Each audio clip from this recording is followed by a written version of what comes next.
Welcome to Two Chicks and a Horror Flick, a weekly horror movie review podcast. I'm Tawny Ray. And I'm Felicia Connor.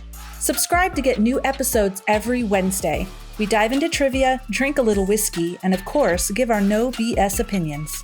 Join our Discord server or message us on social media to talk all things scary. And if you like the show, consider supporting us on Patreon. You can find all these links on our website, twochicksandahorrorflick.com. Thanks for listening. Now let's get scared. Hello, everyone. Welcome back. We have a very fun and special two-parter episode for you.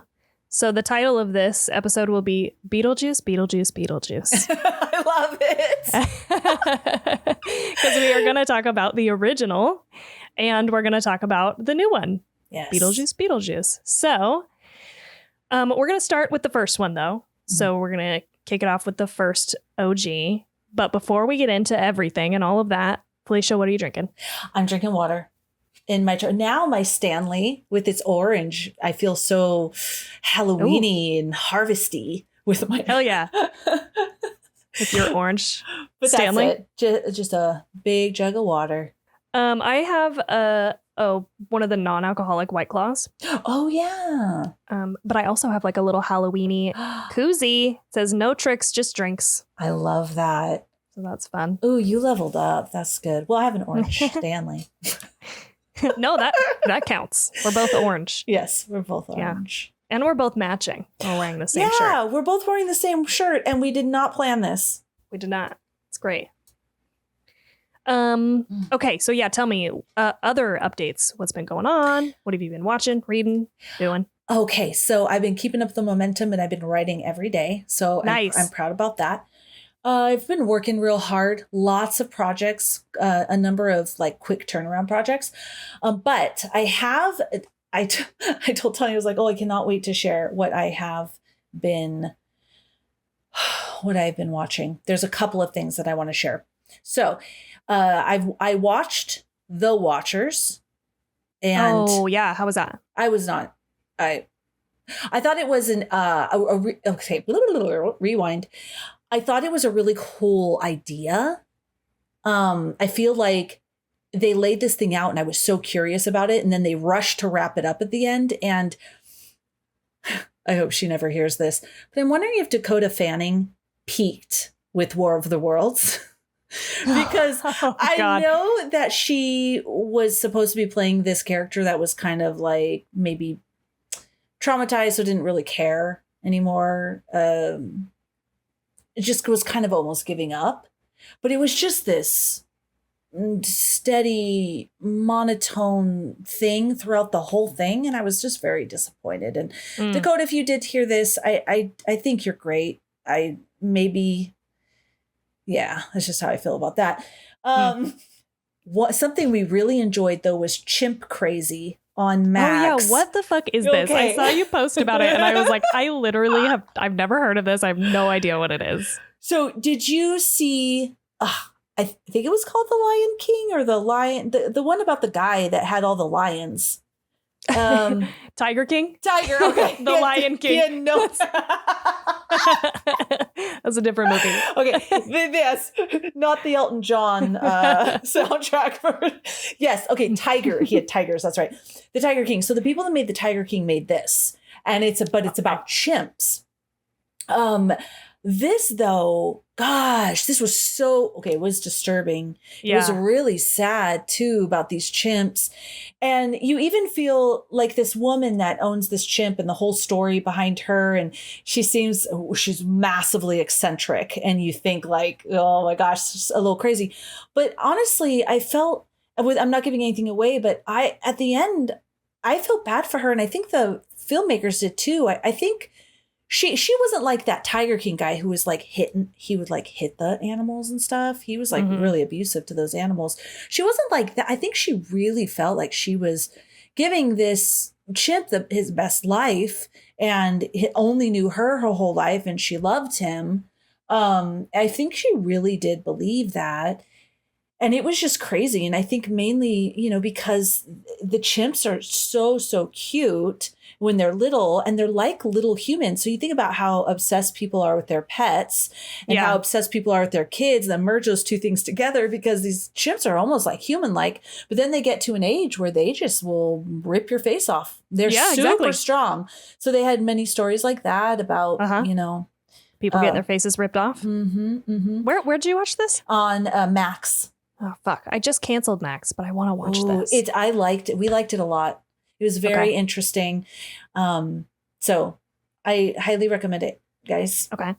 Noted. Well, yeah, you got to be eccentric to fucking have an exotic animal pet. You know what I mean? Like, that does not surprise me at all that every single person in that Tiger King show, all the other ones who do it too, are like the same type of person.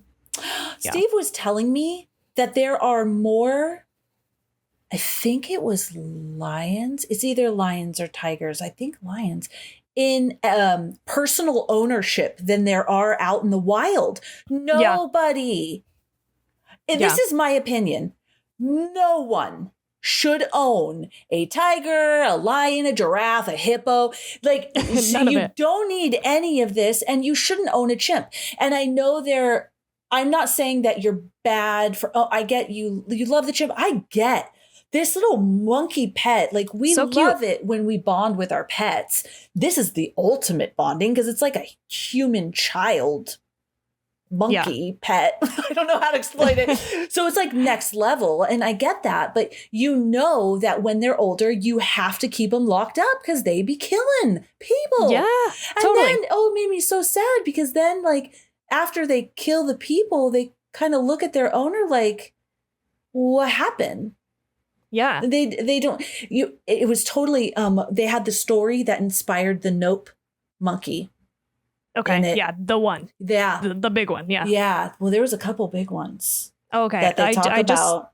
I only know of the one. But yeah, they have. And yeah. And I saw it. No. I didn't see her getting her. They had crime scene stuff. I'm sorry. Okay. No, they don't show that. They have just kind of like maybe body cam police video, but you don't see that. Sorry. I looked her up after, because she had the veil over her hat, right? Just like they showed in Nope. Remember that woman that was in the stadium? So I looked her up. Wow. Yeah. Yeah. Wow. That's all right. Scary and terrifying and terrible. So that's a good one. Okay. I finished Baby Reindeer. And I was so happy. So we watched it, and then we just stopped for some reason. I don't remember why. We watched something else. And then I was sitting there, and I'm like, you know what? I want to finish Baby Reindeer. I don't know what else to watch. And I finished it, and I loved the ending. Did you see it? Yeah. The ending was so fucking perfect. It was so good. I would not shut up about this show for weeks after we watched it. Or I should say I watched it. It was a little too dark for Jade. He bounced out after like the second episode. He was like, I don't like where this is going, and I'm out. But I have told so many people to watch it, and it's so uncomfortable, but it's also so fucking good. Yeah. And it has like a lot to say. I don't know that it has a lot to say, but I feel like it really puts on display like the human condition. And again, it's not very comfortable, or like you don't really have a whole lot of like good people to root for necessarily in the show.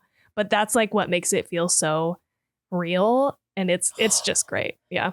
Oh, man. Powerful. Loved it.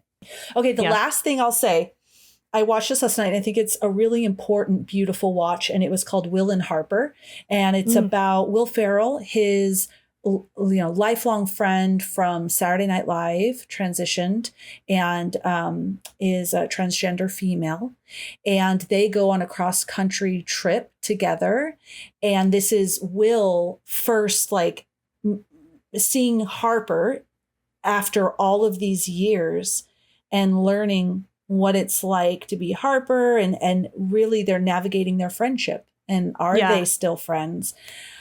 It was so beautiful. At the end, I was crying. Steve had tears in his eyes, and I was just feeling like, why do we choose, humans, to make someone feel horrible, online? Like if you're just like, oh, that person, disgusting, blah, blah, blah. Why is that something you choose when you literally could either say nothing or you could say something kind? And that might be life-saving for that person. No one should feel like they don't have the right to take up space, or that maybe they're not worth living. Yeah. And it was so beautiful. I swear, I think everyone should watch this. It just was really, really beautiful documentary. Awesome. I don't have a ton. We drove down to Salt Lake last weekend to celebrate the opening of Jade's stepmom's yoga studio. So that was fun and exciting. Oh, fun. Yeah, it was really cool. So if you're in the Salt Lake area and you want to go to a yoga studio, it's called Beehive Yoga. It's great. We went, we were only there for like a day and a half, but we did the morning class, and it's hot yoga, but the morning class is like warm. So it was only 90 degrees, which is still hot, but it was great and very fun. So recommend if you're in the area and you're looking for a hot yoga studio. But on the way there and back, we listened to podcasts, which is our, long drive thing. And I have a couple of notes from that. The first one is a podcast called Sold a Story. And it is all about how for the last several decades, we have not been teaching kids to read. And it is great. So highly recommend that. I'm so curious what that means.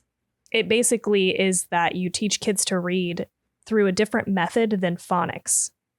And specifically, it's like teaching teachers to not teach kids how to sound out words. And this really came to light for a lot of parents during COVID, because they were watching their kids be in class, a virtual class, and they, like, a handful of like parents realized, like, my kid cannot actually read. I didn't think it was going to be that interesting. So just highly recommend to go check it out. Then Jade fell asleep for the first episode, but there's a podcast that I heard of online called Cool People Doing Cool Stuff. And they did a 2-part series on Joan of Arc, which I actually had like no idea. I didn't know anything about Joan of Arc, and it was a fascinating story. It was really cool. Oh, I love her. Yeah, it was fun. So the next thing I'm going to talk about is Jade and I started watching From, thanks to CK commenting in our Discord about it. And I think we're almost done with the first season. And I think there's like 2, maybe 3 seasons, but it is pretty great. And I'm very excited to have a show that we're excited to watch, because we've been struggling lately to find something. Like, we'll watch an episode of something and then be like, it's not grabbing me. It doesn't seem interesting. But this is great because it has like just enough mystery. Have you tried to watch this yet, Felicia? No. What is this on? It's on Prime right now. It's on Prime. From. Yeah. Yeah. And I don't know if you're going to like it. Some of the acting is pretty shaky. It's oh no. There's some weirdness in the acting and the dialogue, but it's like enough of an interesting concept for Jade and I to keep watching and be intrigued, because there's a lot of mystery in it. But it's definitely like a horror show. Like, there's like some really gory moments and some really scary monsters, and so that's been fun. You should maybe check it out, but I won't be surprised if you're like, this is not for me. Okay. As someone who prioritizes good acting. No. Okay. Yeah, Steve and I were having a long conversation about it. He's like, I could overlook, bad acting. And I was like, I can't. Yeah. I can't. Yeah. Okay. And then the last thing that I'll mention is, I'm not going to say much about this, but Jade and I just on a whim went and saw The Substance on Friday night in the movie theater. And all I'm going to say about it is that if you want to see this movie, go see it in theaters. It is an experience. And don't look anything up. I'm not going to say literally anything about it. So, but don't go search for it. Just go listeners of this podcast, I wouldn't recommend this to your everyday person. Okay. I wouldn't be like grabbing somebody off the street and be like, you have to watch this movie. But as a listener of this podcast, you should go and see it. And I'm going to try to make Felicia watch it when we go to visit this next weekend. So Tawny and Jade are coming at the end of this next coming week. You're coming in a week. So freaking excited. We've been working all weekend to get the house prepped, to get it ready for you. We're so excited. We're going to go live. We don't know when or why or what, but we're going to do it. We're going to watch movies. It's going to be so fun. Anyway, but those are my updates. Good updates. Are we ready to get into the first Beetlejuice? Yes. Okay. I didn't do a ton of research on this one because I figured most of our time will be spent talking about the new one. Yeah. So with that, we'll jump into Beetlejuice, the OG from 1988. Wow. 88. So I was 11. Wow. When this came out. Did you see it right away? I'm pretty sure I did. Yeah. Okay. Nice. So you were like right around the same age. Yeah. As Teetee. Yeah. Yeah, you're right. I was. Yeah. Okay. So the director is Tim Burton. For cast, we've got Alec Baldwin as Adam, a little tiny baby Alec Baldwin. Oh my gosh. Whoa. Baby. I was like, blew my mind. I was like, is that Alec Baldwin? It is, isn't it? Holy. It's crazy. Gina Davis as Barbara, Michael Keaton as Beetlejuice, Catherine O'Hara as Delia, Jeffrey Jones as Charles, Winona Ryder as Lydia, and Glenn Shaddix as Otho. So it's got a budget of $15 million in 1988 dollars. And I found two box office numbers, and I'm not sure which one is right. One of them said 84.5 million. I'm wondering if that was like at the time, like the weekend or like the theatrical release. Because I found another box office number that was 337 million. Oh, okay. And I'm sure this movie has made a fuck ton of money over the years. Okay, so for scores, we've got IMDb gives us a 7 out of 10. Rotten Tomatoes is a 77%, and Google users, it's 87%. So pretty high. I also didn't grab little synopsises. And that's fine. Whatever. We'll just skip them. Yeah. And you know guys, what this it's movie's Beetlejuice. about. So. Yeah, come on. Okay, so Felicia, how did you feel about this movie that you've probably seen a bunch of times? I love it. Yeah. It held up. I was so engaged watching it. I was excited to watch it. I was excited for the kids to see it. I loved the characters. I enjoyed the whole experience. And I thought, I really love this movie. Tons of nostalgia for sure. But it held up. There wasn't one period of time where I was like, oh, this is dragging, this is boring, this looks stupid, or this didn't hold up. Nope. I loved the whole thing. And watching it after seeing the new one made me even appreciate it more. I just feel like the story with this one was just real tight. You knew where the story was laid out. It wasn't like a bunch of unnecessary pieces. I don't know. I know I'm not explaining myself well, but it was just a really nicely told story. All the different aspects of the story made sense and contributed to the overall plot. Really enjoyed it. Love the characters. I think my favorite character is Delia. I love her. I love this actress. And she's just so much fun. And of course, little baby Winona, and it's everything. Oh, yeah. I loved it. Oh. I loved the scenes in the afterlife too. I think maybe it's because that was the first time I'd seen something like that. So I even it stuck with me. So I liked it better even more than the scenes with the new one, which the new one could have just done whatever it wanted, right? It was coming around the second time around. And I still think the first one was better. Yeah. Yeah. How about you? I obviously love this movie. I mean, how can you not? I'm sure there are people out there, but if you watched it when you were young, like, you probably love this movie. If you watch it as an adult, like, I don't know, you probably still love this movie, honestly. It's a product of its time for sure. Like, it looks a little older, but you're right. Like, the pacing is great. It moves quick as a movie. Music's amazing by Danny Elfman. Like, yeah, and such an iconic soundtrack. I didn't think it looked so dated. I thought it held up really well. Yeah. Yeah, I agree. I mean, it does look like a little cheap, definitely, with the stop motion at times. Because they didn't have a big budget for that. But I don't know. Yeah, I agree. I just love it. It's great. You can't beat it. No, you just can't. No. Okay, so let's get into some notes. I've already hit 2 of mine. Yeah, because we're going to spend more time on the new one.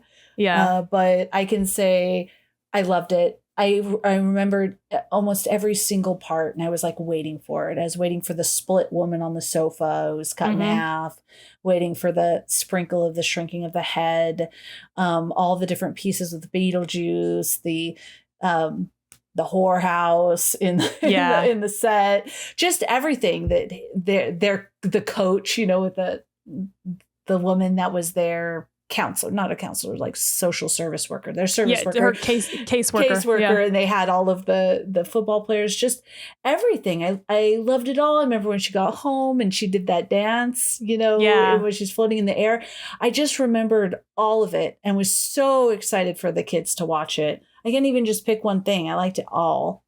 Yeah, it's so fun. That ending is so good. But I'm going to back up it because one of my notes is that I absolutely love that final scene with not that one, but the one before it, like with Beetlejuice and Barbara and Adam, how they get summoned and they're in their wedding clothes, and there's just like, it's scary, and he's trying to marry Lydia, and there's a creepy officiant there. Like, all of this was so good, and I loved it so much. It burned itself into my brain and is just a part of my DNA now. Like, I loved all of that, and her dress is so iconic. I love it. I actually have that as a Halloween costume that I wore a couple of years ago. Maybe I'll post that picture at work with some of my coworkers. Oh, she looked amazing. You showed me that before. Okay. But yeah, I just loved this whole scene. And I do have a note about it. So originally, the ending was a lot darker. The film would have ended with Lydia dying in a fire and joining her friends in the afterlife. They changed it after considering that it would send a bad message to young people that death would be a happy ending. So glad they changed that, because I think that stands. But I love that they keep the spirit of that in that last scene where she comes home and she's like hanging out with Barbara and Adam, and they kind of become like adoptive parents to her, because she just like vibes better with them than she does her own parents. Yeah, and they've always wanted a kid. Yeah. And she couldn't get pregnant or didn't get pregnant before she died. And so I agree, that was lovely. It's cute. Another scene that's burned into my mind that I love just the same amount the second time I've watched it is when they have the dinner guests and there's the dance around the table and the shrimp hand, and then when he goes step right up and his arms become those big like hammers and that whole thing, and the snake rail. Yeah, so good. All of the claymation scenes are just incredible. Like, they look so good. Even now, I love it. But I really liked it. I thought it was well acted too, and just a whole lot of fun. Yeah, I feel like Winona Ryder did a good job in this role. Like, I liked her delivery, her very like deadpan, dark, like nihilistic. I don't know. She was very funny. Yeah, like when she was at breakfast and she had that, like, it looked like a full mourning, like she was in total mourning outfit. Oh my God. They were just such a great dynamic. All of them, especially that mom and dad and daughter dynamic, right? The dad that just wants some peace and quiet, and the eccentric mom, he's just lets her do what she wants, and the depressed kid. Yeah, it's a funny combo, and I think that they are all really fun and interesting it for that reason, because she's eccentric. He's also kind of eccentric. And so is Lydia. Like they're all different types of eccentric. Yeah. And that's funny. And I love the continuation as we get into the second movie, but we'll talk about that later. Yeah. I only had a couple more pieces of trivia, because I feel like there's a fuck ton of trivia on this movie, obviously. And I'm sure people know a lot of them already, but this one I thought was really interesting for the wardrobe. So Delia has a knack for repurposing clothing to wear in different styles. In one scene, Delia wears the red sweater that Charles wore in a previous scene, except as pants. She wears the sweater upside down with her legs in the armholes and held up around her waist with suspenders.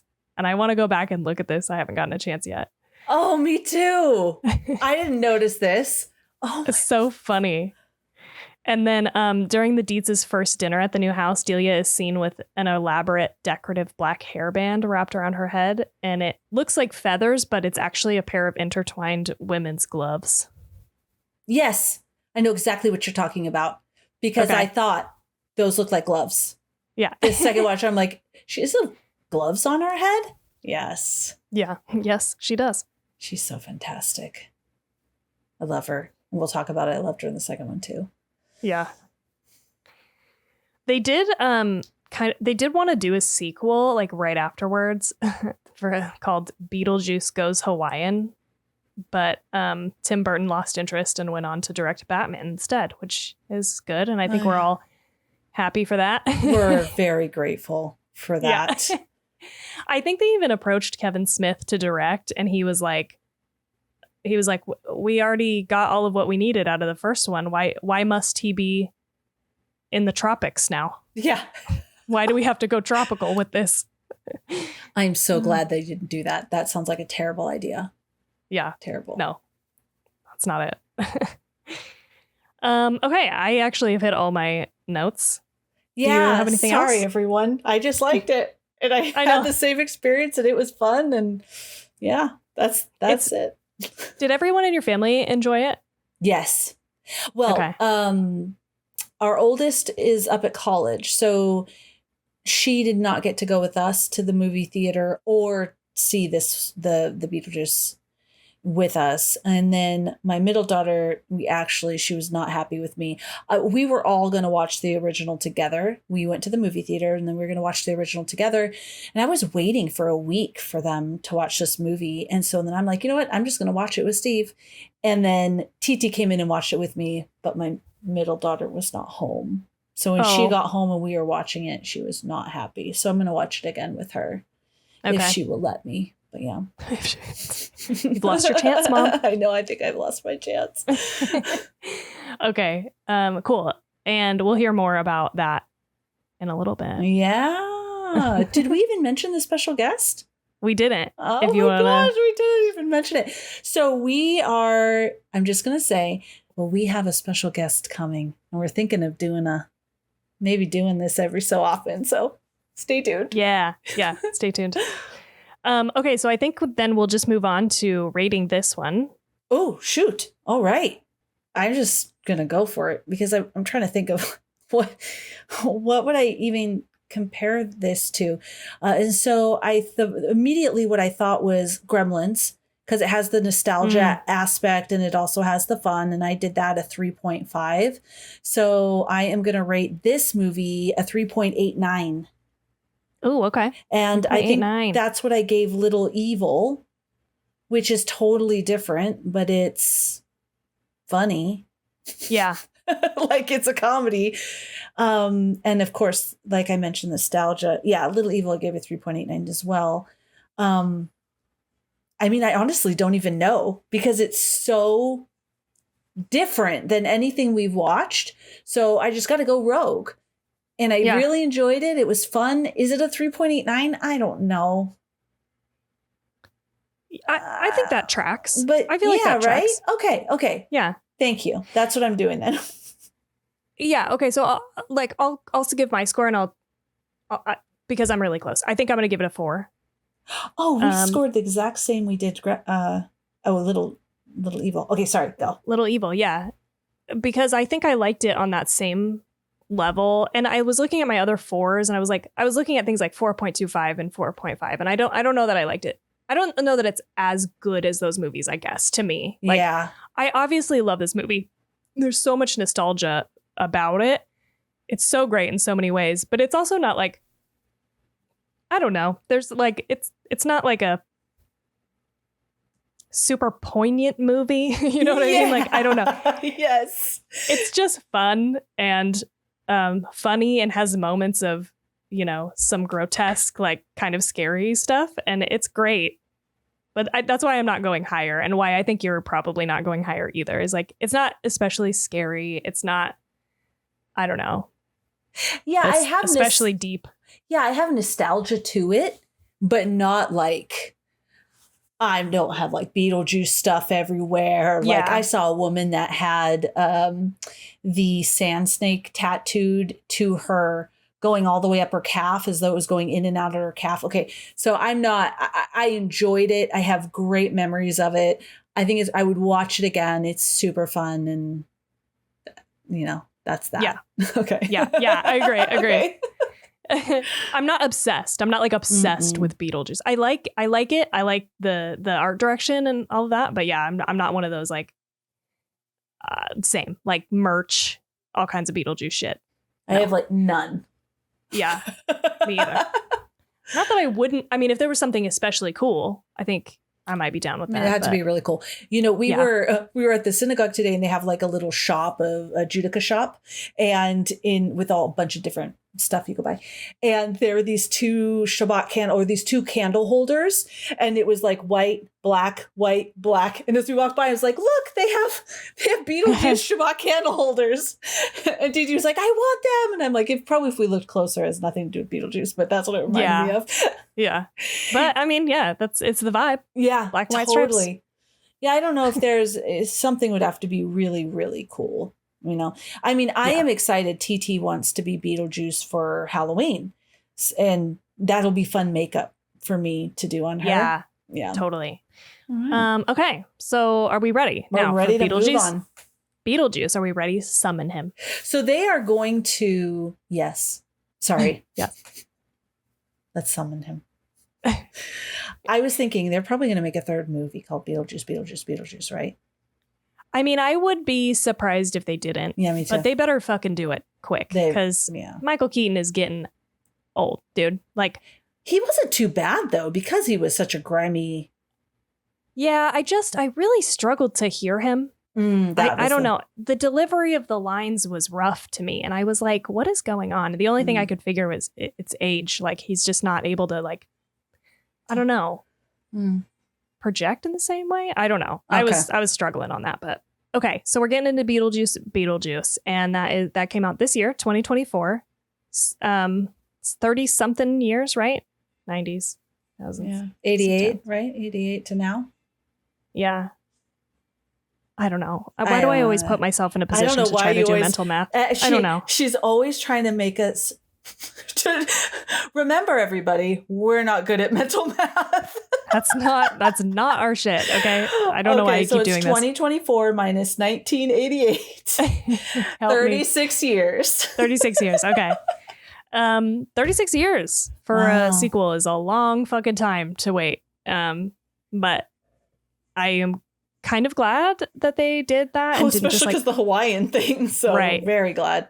Exactly. Just pump out whatever is next. But okay, again, I didn't do any kind of synopsis, and let's revisit the cast. So a lot of people returning, same director, Tim Burton. I can't remember if I said that for the first movie, but Tim Burton.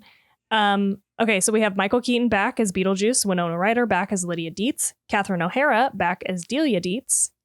New to the cast, we have Jenna Ortega as Astrid Dietz. And then we have Justin Theroux as Rory, Willem Dafoe as Wolf Jackson, Monica Bellucci as Dolores, and Arthur Conti as Jeremy. So scores are, IMDb gave this a 7 out of 10, Rotten Tomatoes is 77%, and Google users is 87%. Okay. And if you're wondering, that sounds familiar, that's because it's the exact same scores from the first one. Oh. And like I double checked to make sure that I was looking at the right ones. And I was.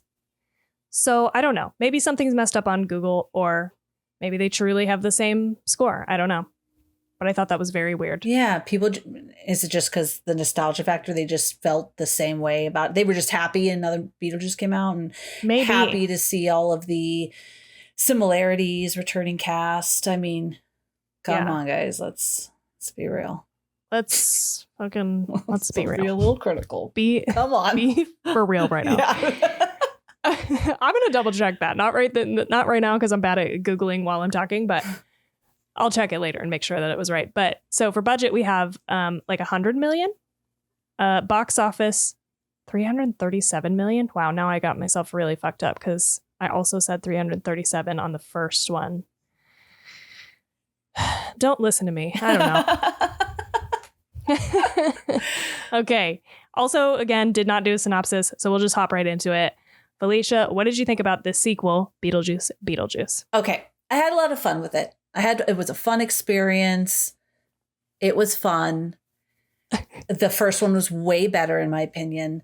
My biggest thing is I felt like there were several different storylines that didn't complement each other. Yeah, agreed.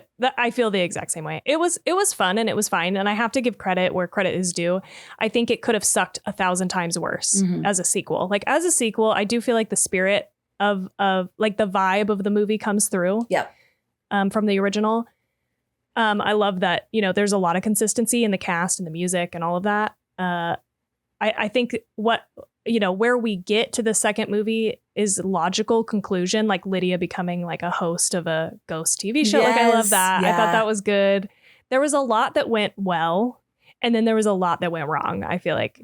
And so it wasn't the worst sequel on the face of the planet, in my opinion, but definitely the original is better. And yeah, some of these things just had me like really scratching my head. So we'll get into kind of some trivia that some of the trivia cleared some shit up for me for sure. So I'm hoping that it does that for you too, because a lot of the experience watching it was like, what is happening here? But hold on, because there's more today. Normally you get Felicia and I's overall take and how we felt about the movie. But today we have a very special segment, Teetee's Take. Yes, we're so excited about this. So when I was driving Teetee, y'all know Teetee. She's famous around here. Here she is. And if you're on YouTube, you can see her beautiful little face. When I was driving her to school, she was talking about Beetlejuice because she saw both of the Beetlejuices with me. And just like we were having a great conversation. And I was thinking, oh my God, I wish I was recording this because it's so good. And then I started talking to her, would you be willing to come on the show? And so what Tawny and I are going to try out is for movies that Teetee has seen with me, she's going to come on and give her take. And we're still figuring out some of the stuff. Like she's going to have a scare score. So pretty much this is in a nutshell. I get parents a lot that ask me, what movies, horror movies can I show my kids? And I thought, based on Teetee, who's 10 years old, what is your take? Is it not scary at all? Is it kind of scary? Or is it really scary and mom failed because I brought her to watch this movie and now she's scarred for the rest of her life? So I thought that would be, we're really excited about it, thinking that you guys might really like it. So without further ado, for Beetlejuice, and Beetlejuice, we have Teetee. Welcome to the show. Welcome, Teetee. All right. So what are your thoughts about the movie? The first one. What did you think? Yeah, what did you think? Well, I did think it was really better than the new one because I just felt like the original had more pop to it. It was cooler. I liked it. Ooh, yeah, nice. And had you seen Beetlejuice already? We did watch it together. No, we haven't seen it though. That was the first time you saw it. Oh, okay. Oh, yeah. Yeah. Okay. And we saw them out of order. So we went to the theater first and then we watched it. and then went back. Interesting. Okay. Yeah. And you still felt like the original one was better. Mm-hmm. Okay. What was more poppy about it? What popped more about the first one? I like, those two, that lady and the man. The ones that owned the house that, Yeah. Yeah. I felt like they were cooler than the stapled lady in the new one. I didn't feel like she had to do anything with it. Yeah. Like, honestly, you literally take this out and it makes no difference to the movie as a whole. It's crazy.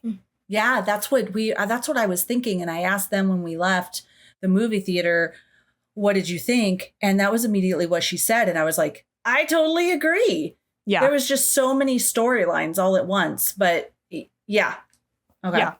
Interesting. Okay, what else? Yeah, what did you like or dislike about the first one or the second one? I liked how Jenna Ortega was in the new one. She was super pretty. She's great. Yeah. She was a good actor in that one. And it was so cool to see the mom in the new one and then watch the original and see how young she was. Oh, yeah. She was so, small.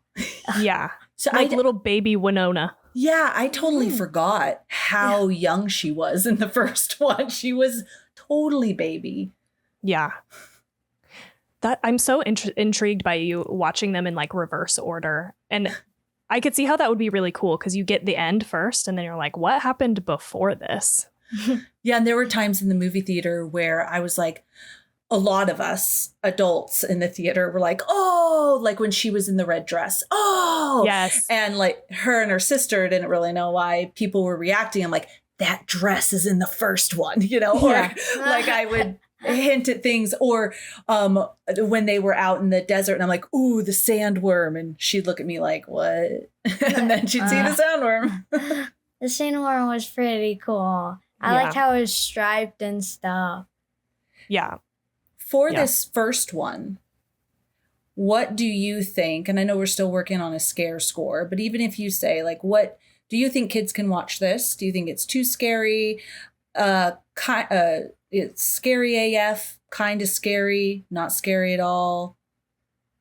They can all watch that. The first one? Okay. When you're talking kids, I gotta make sure. Yeah, let's clarify. Let's clarify. Kids your age and older. Well, I don't know if we can go older. Yeah, I guess your age. And you're right. So your age, think it 10, 11, 12, all grouped in. How about that? What is your recommendation of watching the first Beetlejuice? Kids under 10 might be a little scared. Some might have nightmares, but it wasn't scaring me. Yeah, it you're was hardcore. Just really. Yeah. I just thought when they opened their jaws super wide, that was really. I couldn't imagine having a nightmare like that. Yeah. So you think that okay? I just want to clarify. So kids younger than 10 shouldn't watch it because some of the imagery of the dead people and stuff like that might be a little too scary. Yeah. Okay. That's fair. Because I think that did freak me out when I was a kid, is that scene. Mm-hmm. It was a little unsettling for sure. Yeah. How about 10, 11, 12? Yeah. I think that would be okay. Okay. They can watch it. All right. Okay, cool. All right. Whew. I'm not in trouble. So let's talk about the second one that we saw in the movie theater. So tell us some things you liked or didn't like about that movie. My favorite part about it was Bob. That makes sense. Yeah, he's great. I don't know why she had to suck his soul. He was such a good character. I was sad about that too. I was like, not Bob. Why? We were all Team Bob. Oh, you know what? You mentioned earlier about the staple lady. She barely had any lines even. I feel like she didn't even talk at all, almost. I mean, she had a couple lines, but it was like a word here and there. Yeah, she's floated. You were telling me that she just floated around the movie every once in a while. And yeah, we were talking about, so I think what Teetee was saying was we were talking about how that janitor was a pretty cool character. He was a neat, funny character, but how he totally could have still been in the movie and interacted with different characters, not her. Yeah. Right? You could totally pick her out and remove that storyline and it would be fine. Yeah, it would be like, yeah, totally. She could have gotten put back together like anyway. We didn't need that. What did you think about Beetlejuice as a character? He was a really cool character. Okay. I'm going to be him for Halloween. That's how much I liked him. Awesome. What do you think in the second one was a little too scary? The moments that might have been too scary for kids? Well, the parts where the mom just saw him flash some part of the corner of her eye.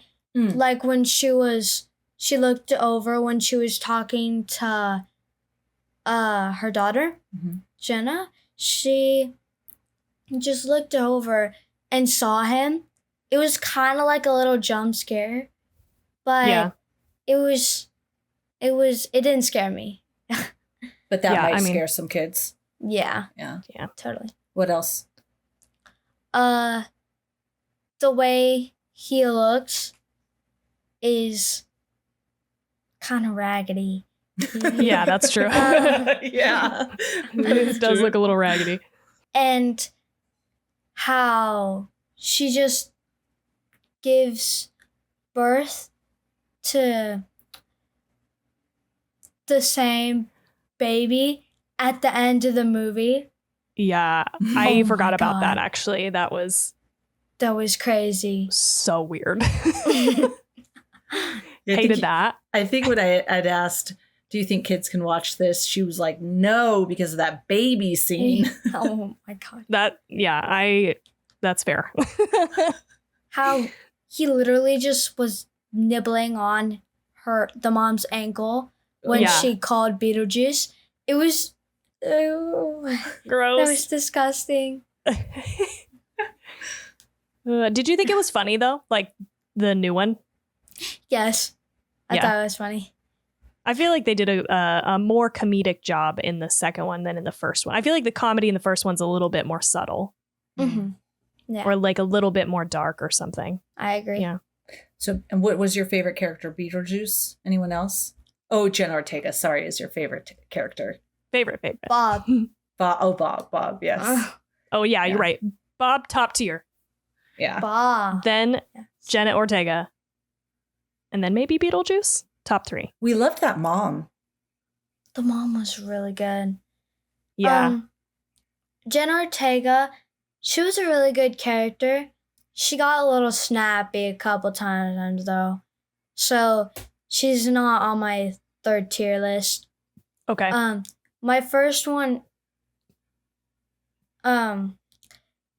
is Beetlejuice. My second one is the mom. Of course, she did an amazing job. And my third one is Bob. Oh, okay. I didn't know that. Nice. Okay. Nice lineup. Did you like seeing Bob? I mean, we don't know that it's Bob, but like having watched the second one and then you went back and watched the first one, did you love seeing him and where he came from? Yes. Bob. Oh my God. There's so many good things about him. Yeah. And the annoying part about it, the stapled lady walked in him and I was like, oh God, I know she probably knows that Beetlejuice and him are like best friends. Yeah. So I knew something was going to go down and I was like, oh no, is she going to suck his soul? And she was like, well, where is he? And I was like, well, he can't talk. Yeah. Use your eyeballs. Can't you see? Yeah. And he just mumbled like, like, he just looked around and I saw the sweat going down his forehead. He's just a cute character. Yeah, he's great. I feel like there's going to be a ton of Bob costumes for Halloween. Oh yeah, he was so cute. I loved it when Beetlejuice was like, "All right, don't let him go through this portal," and he's just like, "Oh!" And they all just like bum rush him and pass and run. Yeah, it was so great. Another funny part is when they all ran out of the house and all the kids were like, "Oh my god!" Yeah. Oh yeah. Then they like run around town and no one cares because they look like they're in Halloween costumes. I thought that was really funny. And they're just like living their best lives. Yeah. They're not like trying to cause any problems. They're just like they were at the convenience store or something. Yeah. Just doing normal things. Just riding its bicycle. They were just right across the street. I was so excited for her to see how Bob became Bob. And yeah, like you mentioned, we don't know for sure that that's Bob, but I just assumed. Yeah. And it was so quick. I was like, oh, you get to see how Bob became Bob. And then it was just like, and then done. Yeah. I was like, oh, I just remember this being more, but it wasn't. Yeah, it's small, but it's like a very memorable part of the original movie. Mm-hmm. Like that, I mean, his just imagery that like as a shrunken head, it like has just burned itself into my brain. So yeah, me too. Another good part about the new Beetlejuice is I feel like the whole entire boyfriend thing was a very good one. It was better than the stapled lady. I agree. I felt like that was a good plot point, and that it moved us forward in the way that it took her into the afterworld, and he was able to try to switch souls or places with her. I thought that was good. I didn't see it coming. Did you see it coming? That he was a bad guy? Yeah. No, I think I very quickly, and you probably did too, thought, I wonder if he's dead. Not in the beginning. Not right when she was talking to him. I didn't think that. But when she went over to his house, there was just something off with, how his family wasn't engaging with him. I think I said to you, didn't I? I think I leaned over to Teetee and said, "Oh, what if he's dead?" And you told your sister. Yeah, because the guy laying on the couch, he was like, "Oh, okay," or he didn't even say anything because all those hot dogs shoved in his mouth. Remember when the hot dog guy? Oh, you think the one that was just that might be the guy that died just sitting on the couch eating too much. So that was something really scary for her, right? You were telling me was in the afterworld, the guy sitting on the couch that had a face full of hot dogs. I do not remember this. I must have missed this guy. He was in the afterworld waiting to be seen. And he just had his mouth was open this wide. And there was just hot dogs all out of his mouth. Yeah. Ew. Okay, I'm gonna have to look this up. I totally missed hot dog guy for some reason. Maybe I was distracted by her dad because he got bit by a shark and he's just bleeding, like squirting blood all over the place. Everywhere. I could not stop watching. I was transfixed by that. Yes. Puppet or whatever it was. So. Ugh. And she was like, well, he took a plane ride just to see birds doing it. And I was like, that's the most stupidest reason to leave and then on the a plane crashed, but he didn't die in the plane crash. He got eaten by a shark. I read that was inspired by a dream Tim Burton had. He had a dream that he was on a plane crash. And he survived, but then he got eaten by a shark. Oh, wow. Oh, that's interesting. He's like a big gaping hole now. That's not... He's squirting blood on her all the time. This is not the best relationship. But I mean, this isn't going to work for me anymore. I guess if your dad was like that and in the afterlife, I would be happy to see him again. How could he even see her? I mean, yeah. Well, I don't know. Well, he could hear her, though. Yeah, that doesn't make sense either. He moved around pretty good. Yeah. For being just a big half of yeah, he just walked around. He got on the subway. He was fine. Yeah, and the cool part about him it's whenever he talk, he'd sound like this. Yeah. Like it was like how his gurgly. voice- Yeah. That's so funny. Yeah, I will say when she just like gave birth to this baby was the first time inside of it was in the chapel, right? Where like, oh, you're gonna be pregnant, and like she got super, super pregnant, and then it just burst out of her dress the first time. Yeah, that was. Yeah, her face. Yeah. I looked at her like, oh, and her face was like, that was too much. Oh, and then they did it again. That was crazy. That was, yeah. Just like, and a baby was born. Yeah. That's gross. That was disgusting. Yeah, she came out saying, oh, I really liked that. That was great. And I was like, I really can't wait for you to watch the original. So when Yeah. she watched the original, I was really excited that she liked it so much, especially because it's older. Yeah. So I thought that I was really happy that she liked it so much. Yeah. You did so good. I'm so proud of you. All right. With this movie, I think we kind of talked about it. So would you say your age range, 10 to 12, can they see this movie? Yes. Okay. So yes, 10 to 12 can watch the second one, Beetlejuice. And how about under 10? Under 10? No. No. Okay. I cannot watch that. Okay. No. Okay, so they're on the same level, both movies. Same level. Interesting. Well, we loved having you. We'd Yeah, love to thanks for coming on. have you again when you see a movie that we're doing that you're able to watch, which with our lineup, I don't think that's going to be in the next few movies, but we'll find a movie. I know we talked about doing Coraline. Oh, Yeah, that'd be Coraline. fun. Yeah. Yes. Are there any other movies? You've also seen some Chucky's. The audience Yeah. knows. Every single one. Every single one. Don't bust me. But she covered her eyes for certain scenes for sure. Because Yeah. I was young. Yeah. She was young. She's not young anymore. Tell Tawny, what's the movie you really want to see? He's your favorite horror guy, but you're not old enough yet. You asked me the other day, and you said you really wanted to see it because this is your favorite horror guy. Tell her. Jason. Oh, like Friday the 13th? Yeah. The original? Oh, yeah, that's a big no. That's Yeah.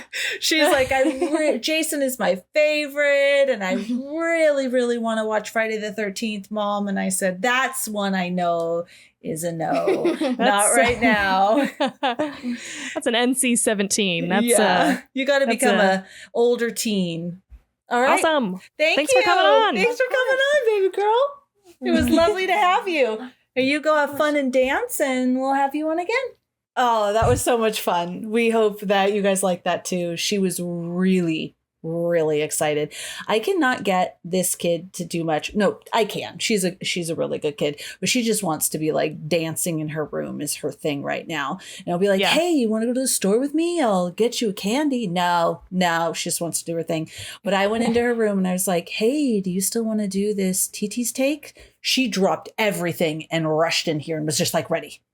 Yeah, awesome. Yeah. We hope you liked it too. And thanks. She was nervous in the beginning, but she started to loosen up. But Yeah, my she did great. conversations with her are so she just goes, and I'm constantly wishing I'm recording it. So Yeah, that was fun. Okay, so let's pick back up on some specifics about this movie. I'll kind of just start us at the very beginning. let's do it. I like absolutely loved that they kept the beginning the same as the original movie. Music, the whole like going from town to the model, all of that was really good. Agreed. Loved that. I also have a couple of Easter eggs here about that I didn't pick up on, so I'd have to go back and watch, but I read that there is an upside down car in the water below the bridge representing the crash that killed Adam and Barbara. And I also saw something else that said that they're standing there. They're little figurines in the river trench looking up at the house. You know what? I think I remember that, but I Oh, really? hadn't remembered how they died in the first one because I didn't watch it. Oh, yeah, we watched, in order. Yeah, I didn't watch it in order. So I think I remember that, but I didn't put 2 and 2 together. Yeah, that's funny. What a great little That's nod. so cute. Yeah, I like that. Yeah. I would like to go back and see that. I just vaguely remember someone being in the water. Now I want to see. We're going to definitely watch it because I know Steve wants to watch it, but we're going to wait till it's streaming. Yeah. Yeah. I like that too, going to the model. I loved how this, I'm skipping forward a little bit, but it's with the little Easter eggs, I suppose, or nods to the first one, where Astrid is riding the bike and she passes the girls' school because you see the girls' school in the other one too. Just like they really maintained a lot of just the same pieces. It felt really great. Yeah, I'll keep going with that, the nods to the original. So at the very end, when there's the Astrid's wedding sequence, Gina Davis can be seen as a guest on the left.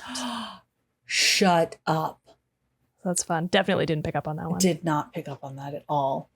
It's shown that Delia kept her promise to never alter Charles's study. Even years later, it's still the same design that Adam and Barbara had left it in. That's very nice. That is sweet. See, I wish I would have watched the first one before because I probably would have picked up on some of this stuff. I loved, this is also one of my personal notes. I absolutely love, I already mentioned this, Lydia doing her show, Ghost House. It's like a paranormal investigation type thing. I thought it was just very funny and made a lot of sense for her as a character. And it's also a nod because it's Warner Brothers wanted to name Beetlejuice Ghost House. Oh. But they just, Tim Burton overruled them somehow. However, he did that and was like, no, we're calling it Beetlejuice. A sentimental Easter egg for the real Beetlejuice fans. When Glenn Shaddix, so he's the one who played Otho in the original, when he died in real life, he died in 2010, I think. He was so proud of his Beetlejuice fame that he requested the Banana Song be played at his own funeral. And then this movie has that scene where there is a small choir singing the same song at Charles's funeral. Oh, that's beautiful. That's very cute. It's like an Easter egg from a movie to real life back to another movie. Yeah. That's very cute. Heartwarming. Yeah. I recognize the song from the original movie, but I didn't know that he wanted that at his funeral. Yeah. I guess I'm not a diehard fan. You guess not. But guess I recognize the song. I just want to say that was not me saying diehard fans. That was I pulled that from IMDb. So she doesn't want to offend us. I'm not passing judgment there. Okay, last piece of trivia that I have as a nod to the original movie. So at some point, Beetlejuice says to Barbara and Adam, he's talking about making them food or something. And he's like, hope you like Italian. And he also mentions living through the Black Plague in the original movie. Mm-hmm. So obviously in this sequel, we're getting into his origin story. So the decision to tell his story in Italian was Tim Burton's, as he was inspired by the works of Federico Fellini. Burton said Beetlejuice's origin story was like the prologue to a Fellini movie, so it had to be told in black and white and Italian with an overall visual style like those movies. So that I did not know why we were doing that. While I was sitting there watching, I was so lost and I was like, what is going on? But then reading that piece of trivia, I was like, okay, I get it. Yeah, in a different movie. No, I didn't get it. I mean, it felt very Nostroff too. I don't ever say this right, but very old black and white, vampire-y horror type movie, but no. But no. I mean, I feel like do it in a different, just do it in it. We didn't need his backstory right now. There's so much going on. Yeah, I agree. And I do think that it's kind of I feel like it's a reference that not everybody's going to get, clearly, because I fucking didn't get it. No. You didn't get it. Jade didn't get it. No one, I mean, some people get it, I'm sure, movie buffs and whatever. But I was not one of them. And I was like, I don't know why all of a sudden we're speaking Italian, but I know. I guess I'm here for this ride. I don't know. Yeah, I agree. But at least there was some kind of reason for that, I guess. Like, I'm on board with the fact that he was Italian.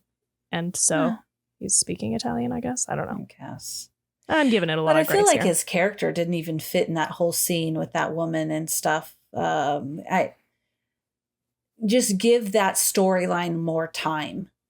You know, I know you guys are like, yeah, you said this already, Miriam, but I'm just like, take it out, make it another movie, give it time, give it love, give it a whole plot, a whole story, like a whole thing, and not have it in this movie. And then really dive into the really cool idea of this kid that murdered his parents and he's trying to get to the real world. This is interesting. And you can have also the story with Rory really wanting to marry her so that he could, you know, for the money of it and stuff like that. That fits because there's that dynamic between her and her daughter and all of that. But this storyline, it's so creepy that his parents, the way they were killed and they're just living in that house with him and he wants to get out. I don't know. They should have did more with that. That was good. The one thing that I will say that I liked about the Dolores like situation, I did love that the very first thing that we see is a finger, isn't it? It's like a finger. And I just knew immediately, I was like, because in the original, he has I think he pulls out a finger with a ring on it. Remember? And he like pulls off the ring. I definitely got this reference in the moment. I was like, oh shit. Because he pulls it off and he goes, she meant nothing to me, babe. And tosses the finger. And so I was like, oh shit, this is his like whatever ex. And I was excited to see where we went with it, but we didn't go anywhere. I mean, there was absolutely like fucking nothing with this. Yeah, I don't hate the idea. And I love that. Thank you for reminding me of that. So maybe this second Beetlejuice is that storyline. So it's closer to when, you know, the first one when he did that. But I think someone's like, oh, this would be a really cool idea. And when she stapled herself together, that was cool. And then that's it. Like you could have absolutely plucked that character out, tossed it away, and the whole movie would have been fine. It just absolutely would have been fine. We talked about this at me and the kids right after the movie. Loved Danny DeVito's janitor character. You still could have had him. He could have literally just been a janitor cleaning in the beginning, someone that worked there. He could have interacted with some of the other characters. So you could have kept him. You could have also kept, you know, because Willem Dafoe was so funny. And you could have totally kept his character and he's chasing Beetlejuice. You know, you just didn't need her character floating. She literally just, and she's a beautiful woman. And I'm not saying this could be a totally cool storyline. Build an entire, here's Beetlejuice. Now it's this background of his love affair with her and her going around trying to kill people. Yeah. How about this? Okay. Now I feel like I want to be on Film Rescue or something. Remember, how about, you know, you have him wanting to marry Lydia. Now you have this again. He still wants to marry her. And you have this whole other storyline of this serial killer boyfriend with, you know, Astrid's character. Loved that. And then Lydia needs to get Beetlejuice's help to save her daughter. And then how about flip the script? What if Beetlejuice now needs Lydia's help to help him save him because of this soul sucker woman that he was married that's trying to kill him? Yeah. There's 3 freaking movies right there. Oh, God, you're right. Oh, that would have been so much better. Right? Now we just have her. She's just floating around, sucking people's souls, and then she dies. And then, Sorry. No, tell me. Let's get passionate about it. I'm mad. It's stupid. It's so stupid. I'm obviously sucking at research tonight, but I think Monica Bellucci might be in a relationship with Tim Burton or something. And it feels like very much like that. Like, why did you write in this character? It has like absolutely nothing to do with anything. Like she just like, yeah, you're right. Like we just cut to her every once in a while. She's just like sucking people's souls, floating around, barely talking, almost no dialogue at all. And also, I was kind of like annoyed about her stapling herself together. Like, yeah, I guess it's a cool look. But dude, we've seen it already from you twice. Like Corpse Bride, Sally from fucking Nightmare Before Christmas. Like, I'm kind of done with the like Frankenstein put together girl, sewn up girl. Like, I've seen it from you already. Get it out of here. I don't like it. So that's how I felt about that. Get Dolores the fuck out of here. Can I also, I have a really annoying piece of trivia about this because I kind of hated all this so much. I found this on IMDb and I don't even know what it's trying to say, but it's fucking stupid. Okay. It says Monica Bellucci said the role of Dolores required movement described as almost like a horror dancing. I think that's supposed to be almost like a horror dance. And it says it took 2 to 3 days to film her movement for a specific scene. Stupid. What are you doing? It's going to take you 2 to 3 days to film a move. She's not even, there's like barely any movement. Like, I don't even know what that would be in reference to. Okay. Because I was about to say, I think I'm lost. What? Something took 2 to 3 days for her? Because literally, you don't even see her feet. She looks like she's, there we go. I just did it. I just did it. It just took Sitting 2 in a minutes. chair. Yeah. Okay. And so that's it. Yeah. And then she sees someone, she goes like she's gonna French kiss them, sucks their soul, done. Like what took 2 to 3 days? Okay. And if you're gonna have this character, then really play out this whole backstory and how he's trying to escape. And I mean, I don't even think you need it at all, but I'm just saying.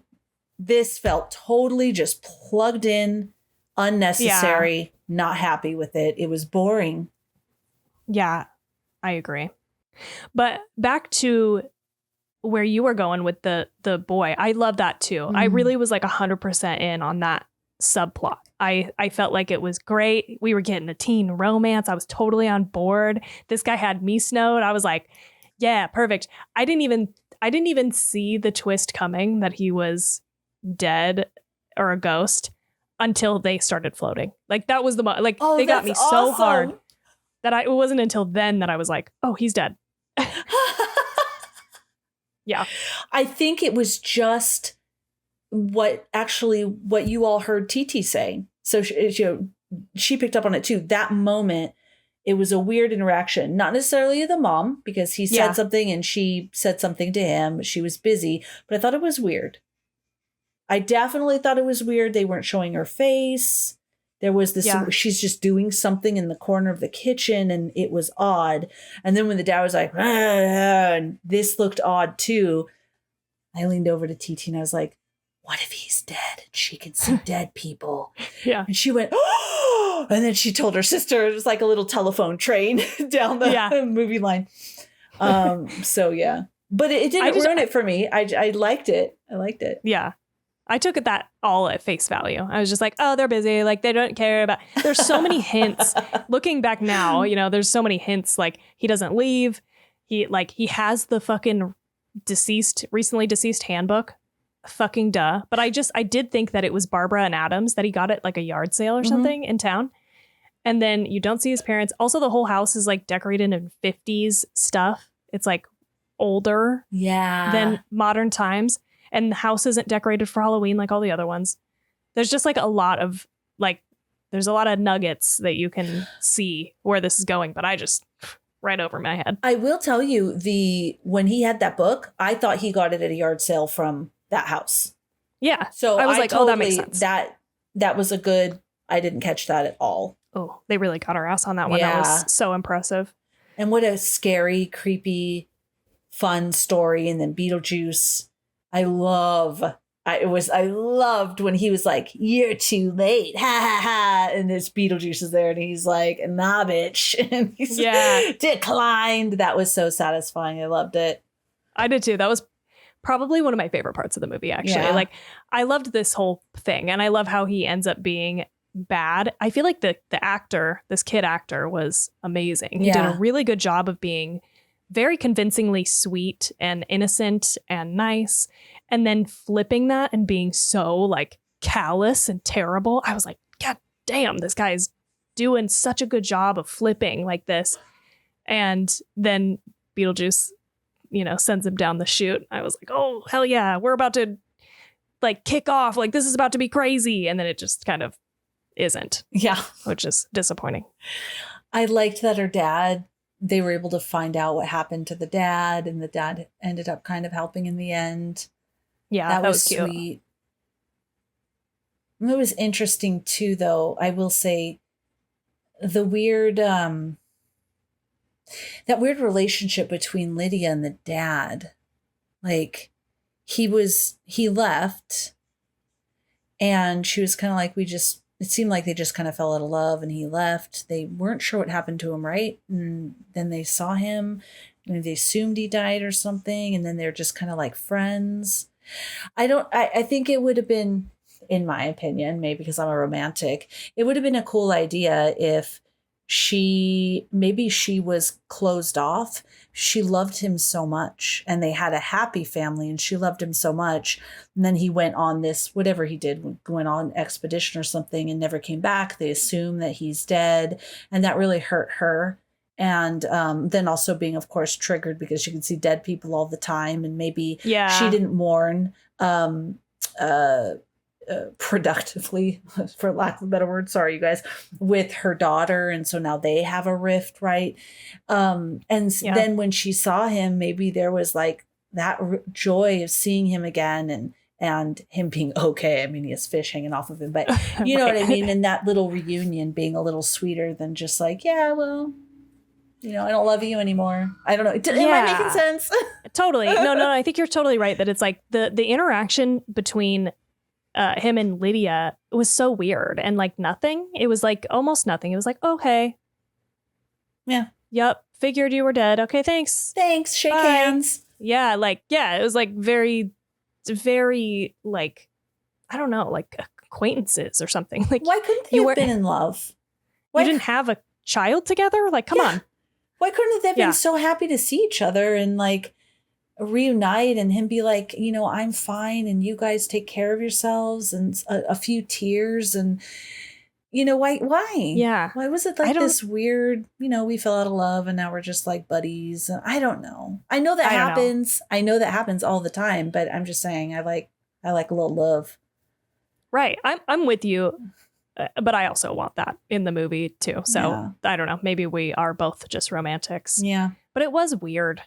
I don't know. Yeah. Willem Dafoe.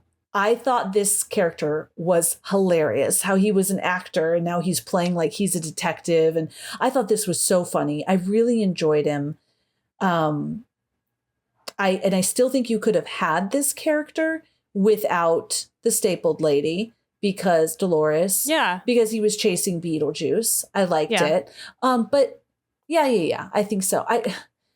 Again, I also felt, though, at times that there was just so much going on, but maybe that one was fine. But I don't know. I agree, though. I think, it's interesting because I feel like both his character and Rory's character were very funny. Mm-hmm. Like, I liked them as characters. I liked what they were saying and doing.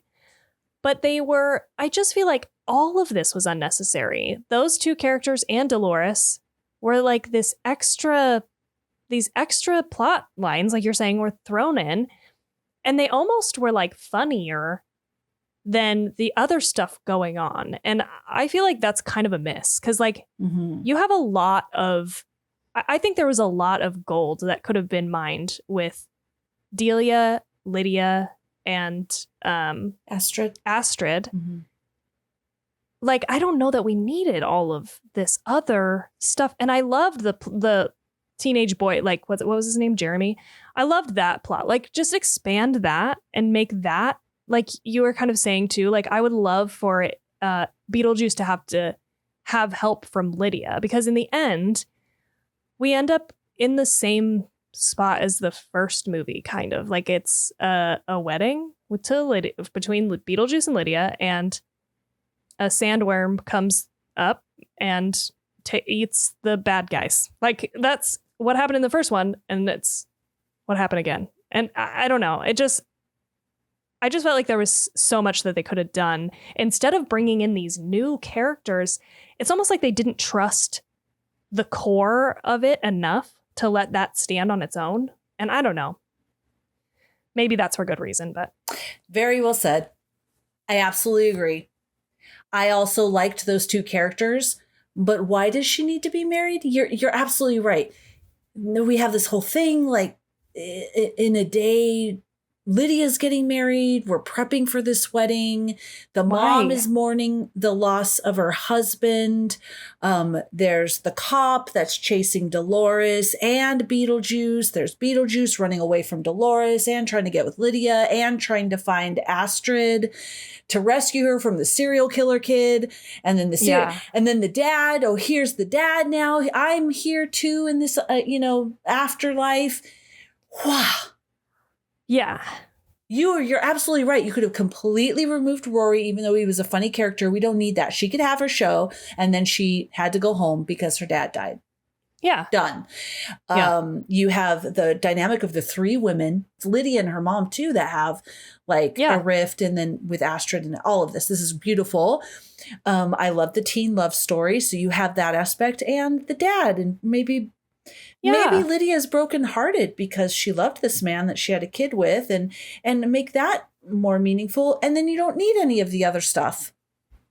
Yeah, like why? You're so right. And you saying this is bringing back also our conversation about the original. Like it is such a tight story. It's so condensed and it like packs a punch because it knows what it has on its hands and it just goes. Like the pacing is great. It's such a simple story. This one got so bloated and like, what are we doing? And it was funny and it was like fun, but I just wish there had been less of that. Like, why we got to bring in whole new ass characters with new actors, and then we get less with the ones that we know and love. And I was not a big fan of that.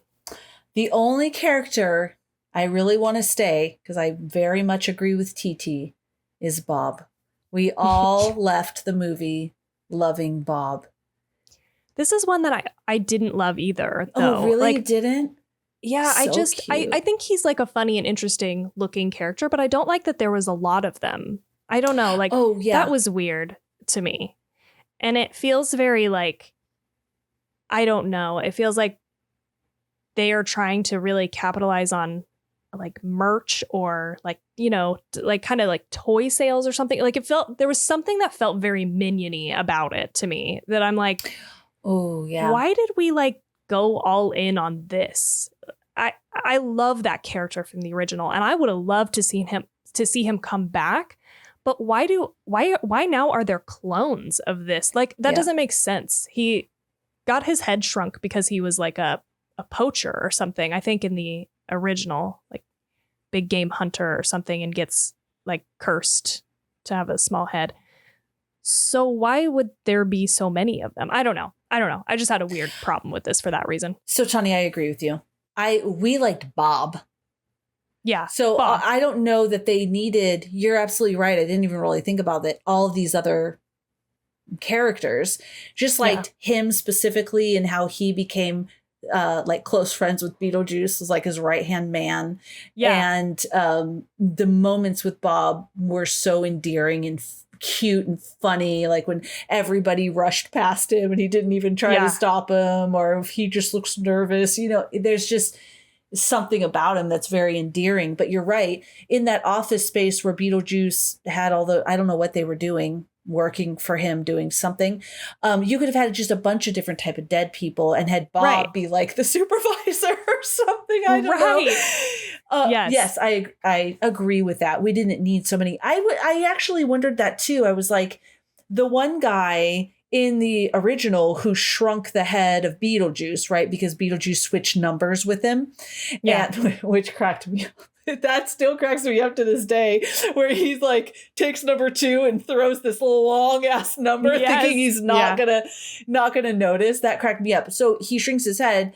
So Bob has his head shrunk for some reason, but this makes it feel like this guy goes around just shrinking everybody's heads. And I think it's made worse to me by seeing a bunch of commercials and stuff with all the, I'm just gonna call them Actually, there is a word for them. I was going to call them bobs, but they're not all bob.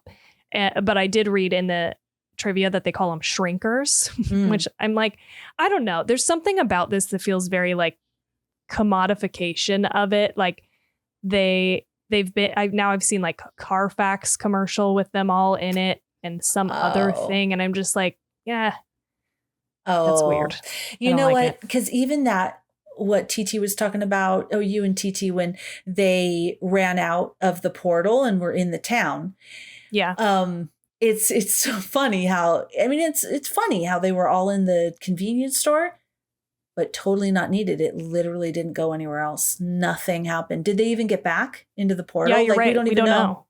This didn't go anywhere. It's almost like, oh, you know what's a really cool idea? Wouldn't this be a cute scene? Yeah, let's do it. But then exactly, that's it. Okay, so not only does this movie have a bunch of Easter eggs about the original, but it also has Easter eggs to other horror movies, but this first one I'm going to say is not a horror movie.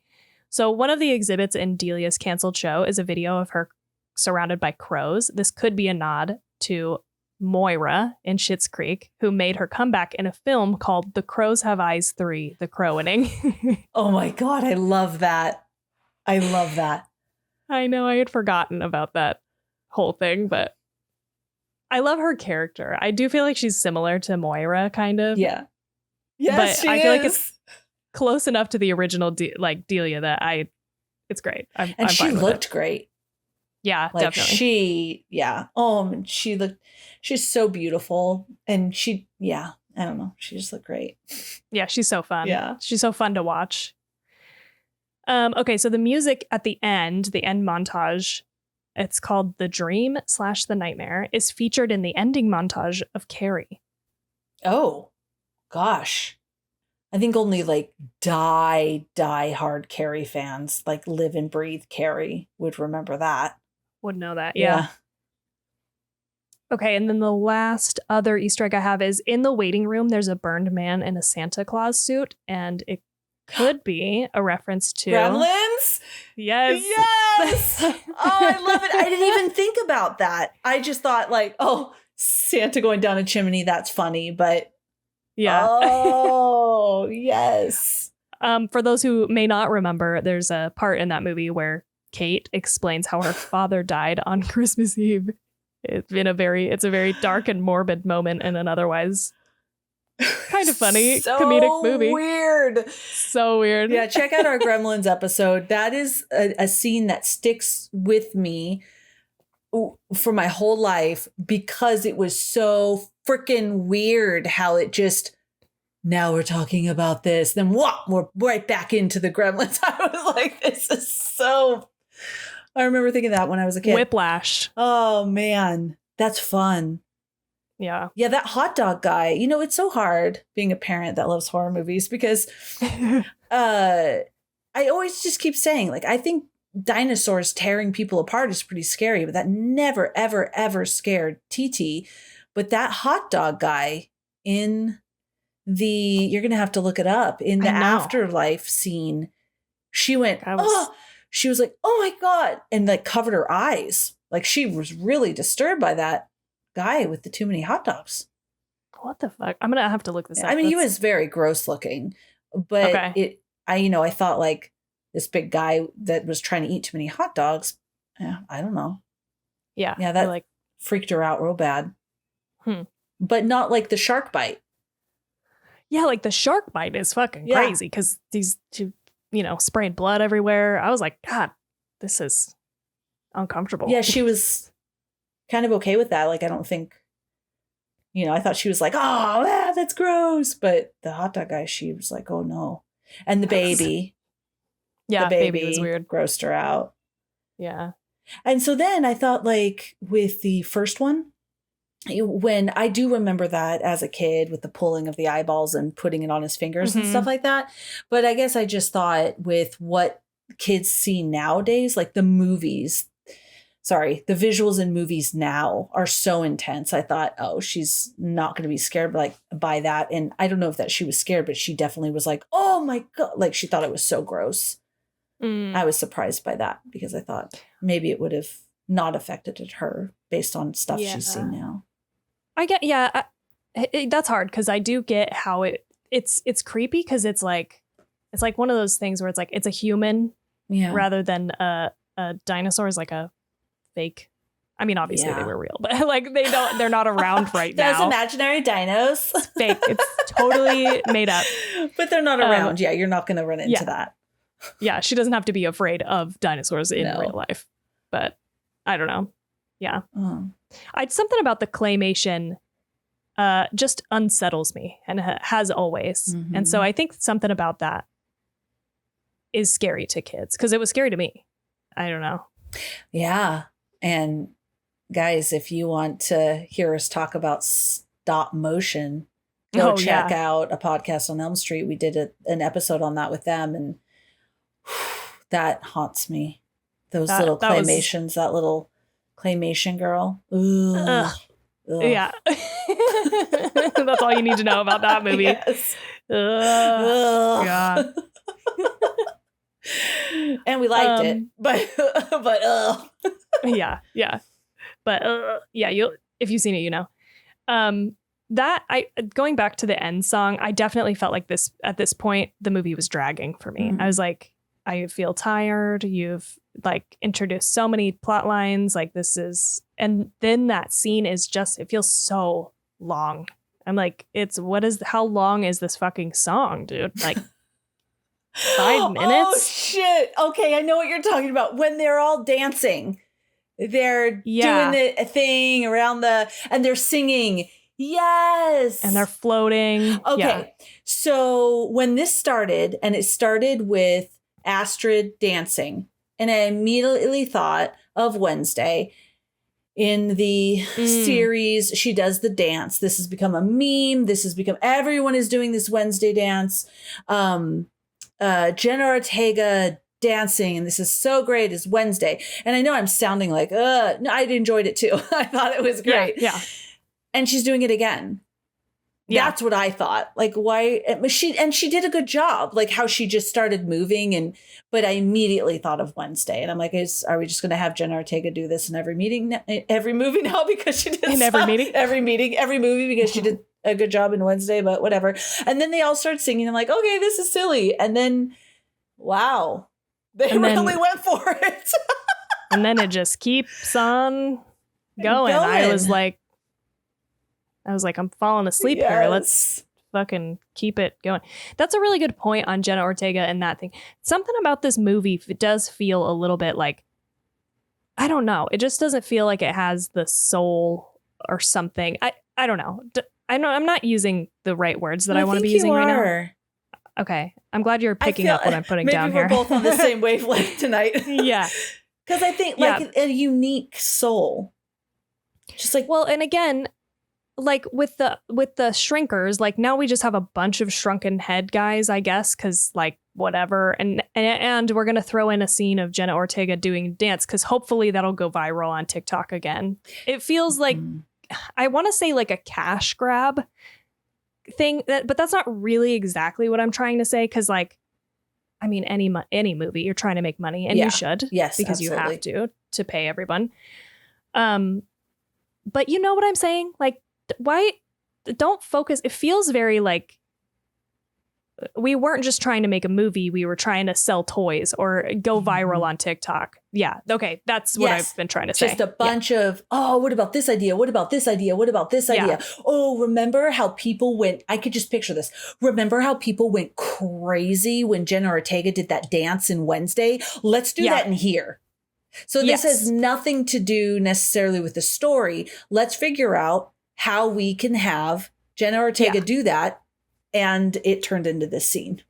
Exactly. It sounds like something that like a high level executive, someone who has like no connection to the story or anything, just was like, I know, let's do this and that so that we can like get buzz about the movie. And it's like not connected to the story. I don't know. Yeah. I mean, her dancing is like fine because they do dance in the original. And so you are kind of bringing that back, but possessed dance too. Yeah, you're right. Yeah, when they're dancing around the table and they can't control themselves, you're right. They do that. Yeah, Oh, okay. But okay. I don't know.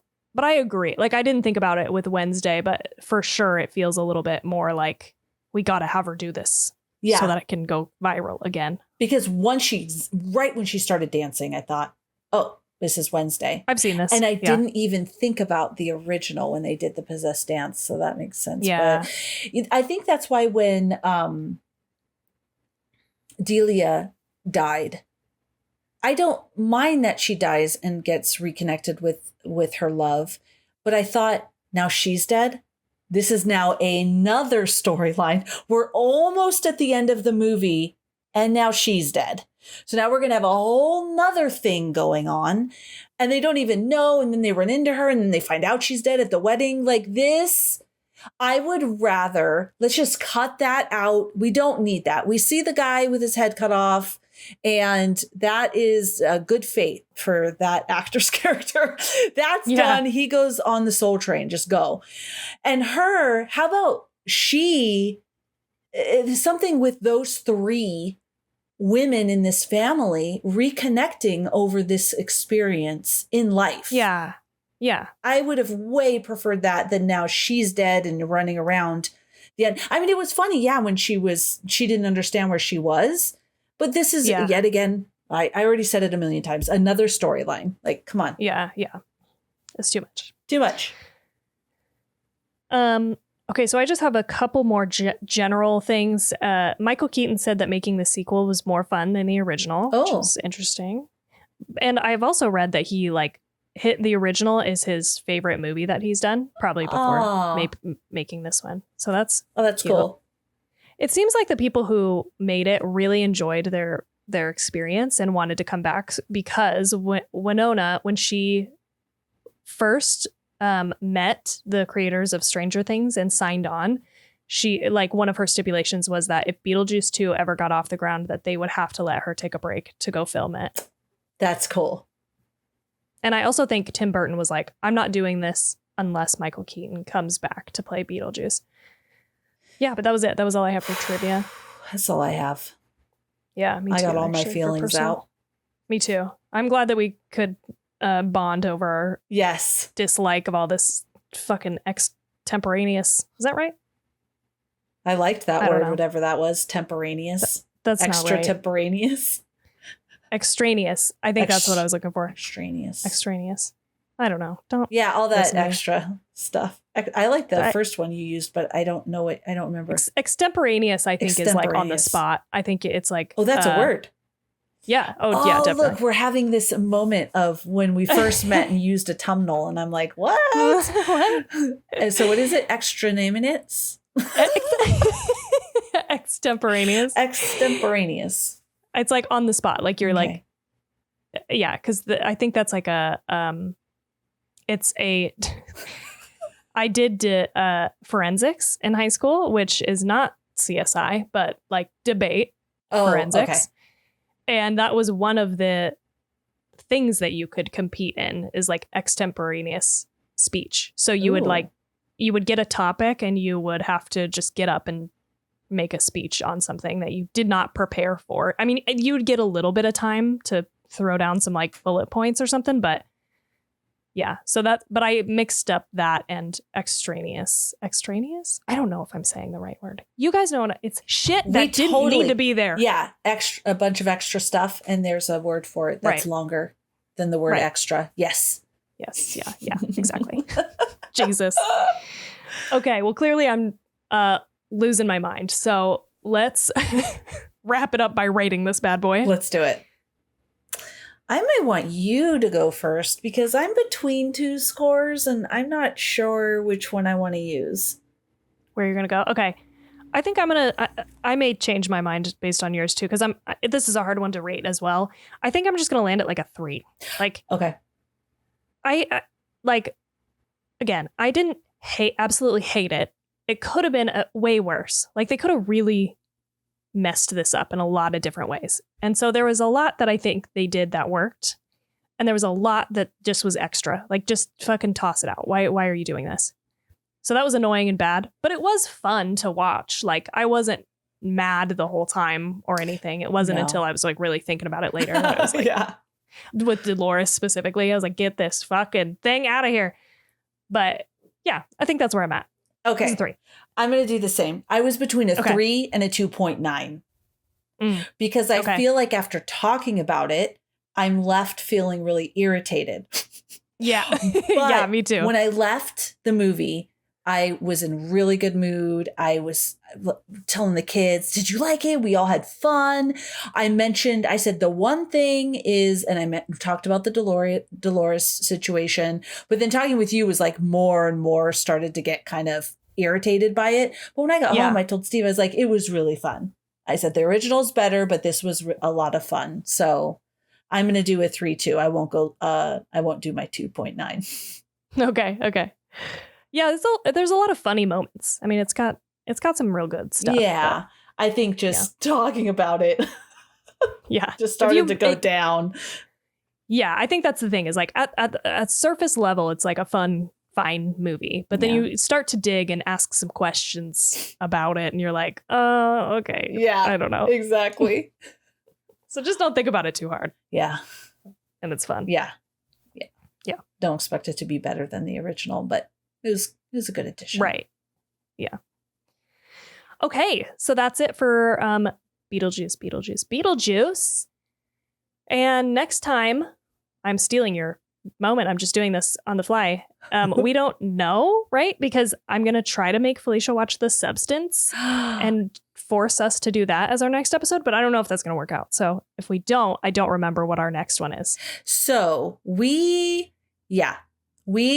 don't know that we decided. We're just making it up as we go. Yes, as usual. And everybody in our Discord, I just want to shout them out because they've been so awesome. They're just popping off. We have so many awesome people in there. And then one person goes by The Shape has mentioned this movie. I really want to see it.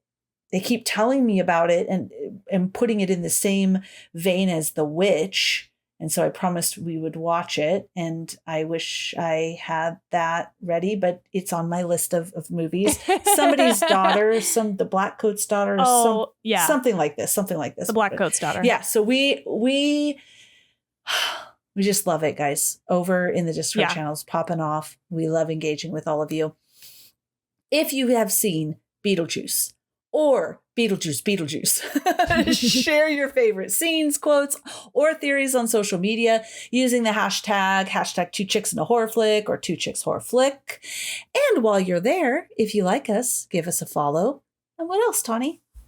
You can support the show by giving us a like, review, and subscribe on whatever podcatcher you're listening to. And that's it.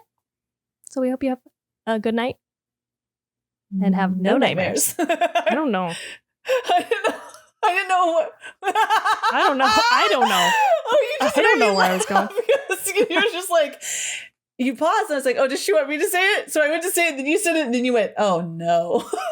Oh, I'm just tired. Oh, I love it. Have a good night. No nightmares. I just didn't commit. to it. I think that was a perfect ending. I'm going to keep all this in. Yes, Have a good night. No nightmares.